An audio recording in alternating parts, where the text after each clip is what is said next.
भगवान कृष्ण की लीलाएं अपरंपार हैं। आज उनकी एक अनसुनी कहानी आपको सुनाती हूँ। गोकुल में एक मोर रहता था। वह श्री कृष्ण का अनन्य भक्त था। एक बार उसने श्री कृष्ण की कृपा पाने के लिए कन्हैया के द्वार पर जाकर जप करने का विचार किया। इसके बाद वह उनके द्वार पर बैठकर कृष्ण कृष्ण जपता रहा। जप करते हुए उसे 1 बरस बीत गया, लेकिन उसे श्री कृष्ण की कृपा प्राप्त नहीं हुई। एक दिन दुखी होकर मोर रोने लगा। तभी वहाँ से एक मैना उड़ती जा रही थी। उसने मोर को रोता देखा तो बहुत अचंभित हुई। मैना ने सोचा कि यूं तो मोर किसी भी कारण से रो सकता है, लेकिन कन्हैया के दर पर कोई रोए, ये तो अचंभित करने वाली बात है। इसके बाद मैना मोर के पास गई और रोने का कारण पूछा। तब मोर ने बताया कि 1 बरस से मैं कन्हैया को प्रसन्न करने के लिए कृष्ण नाम जप कर रहा हूँ, लेकिन कन्हैया ने आज तक मुझे पानी भी नहीं पिलाया। यह सुनकर मैना बोली, मैं श्री राधे रानी की बरसना से आई हूँ, तू मेरे साथ वहीं चल। राधे रानी बहुत दयालु हैं, वह तुझ पर जरूर कृपा करेंगी। मोर ने मैना की बात मान ली और दोनों ही उड़ते उड़ते बरसाना पहुंच गए।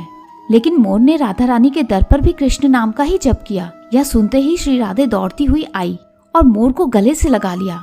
राधा रानी ने मोर से पूछा, तू कहाँ से आया है?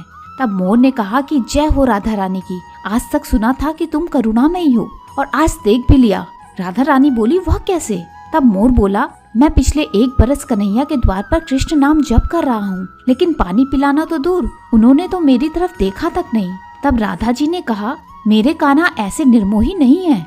किशोरी जी ने कहा कि फिर से तुम कन्हैया के द्वार पर जाओ, लेकिन इस बार कृष्ण नहीं राधे राधे रटना। मोर ने राधा रानी की बात मान ली और लौटकर गोकुल वापस आ गया।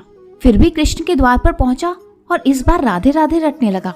और यह सुनते ही कृष्ण दौड़े चले आए और मोर से पूछा, तुम कहाँ से आए हो?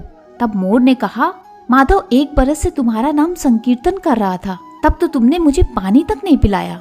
आज राधे राधे जप करने पर तुम दौड़े चले आए।